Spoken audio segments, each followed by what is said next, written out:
So in this video, I'm going to go over how to set up a safe room for your shy foster cat. So it's important whenever you're fostering a shy cat that you start them off in a designated safe room. This could be a bedroom, a bathroom, an office space. It just has to be a room with a door that can be kept closed so that your foster cat is contained to one smaller space and doesn't have access to your entire home right away. This will make the transition to your home easier on them, and it will also make it easier for you to interact with them. So the most important thing to do when setting up a foster room is to scan the room to see if there are any hiding spots the cat could get into that would make it hard for you to interact with them. For example, underneath something like a bed or a couch, or behind something like a dresser or a bookcase. You'll want to block off these spaces before you bring the cat into your home. And this is very important because you don't want to give them the opportunity to hide in these hard to reach spots. And if you bring them home before you've blocked off these areas, they're going to immediately go to those spots and it'll be hard for you to see how they're doing and to interact with them.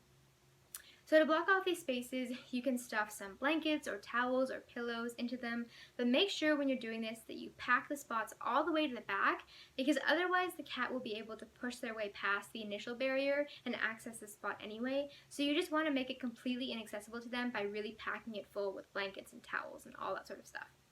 You also want to be really diligent and block off even the smallest spots that you see in your room. You might think that the gap is too small for the cat to fit into, but they are very good at squeezing themselves into tiny, tiny spots that you wouldn't think they'd be able to fit into. So be on the safe side and block it off anyway, so you just don't have to worry about it at all. Now, once you've blocked off all the hard to reach hiding spots, the next thing you're going to do is think about alternative hiding spots you can provide the cat with so that they can still feel secure and they still have a nice spot to sit, but you can interact with them really easily. So EHS will provide you with something like a cat cubby or a cat tree or a bed, and these are those kind of areas where the cat can feel secure, but you can still see how they're doing and access them. So when you're placing these things around the room, place them further into the room, maybe in the corner where it can feel a bit more secure and private.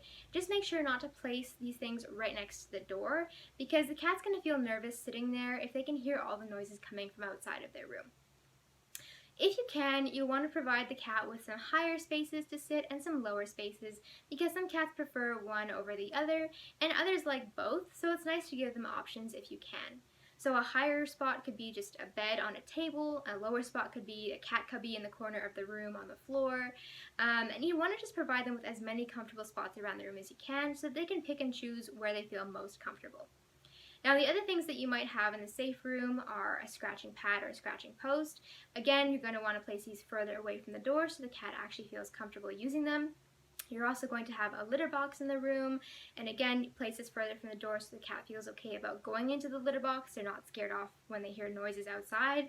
And then you'll also want to have some food and water bowls in the room for them. So make sure that the food and water bowls are far away from the litter box, because cats don't like when these two things are close together.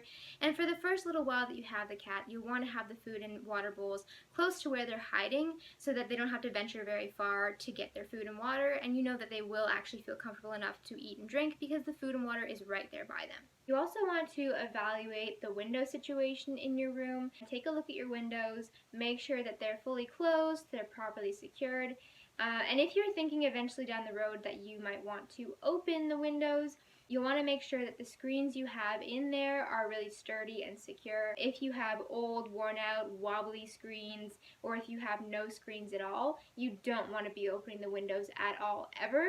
If you do have these kind of old, wobbly screens, the cat could easily break through them or push them out of the window and escape the room if they're feeling nervous. Definitely you don't want to ever be opening the window until the cat is more comfortable with you and more comfortable in the environment.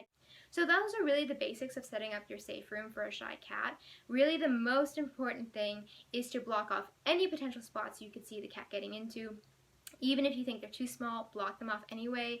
If you have to remove some furniture from the room, do that. It's better than having to try to get the cat out of that spot later, because that can feel pretty impossible. So just do a really, really good job of blocking off all these hiding spots.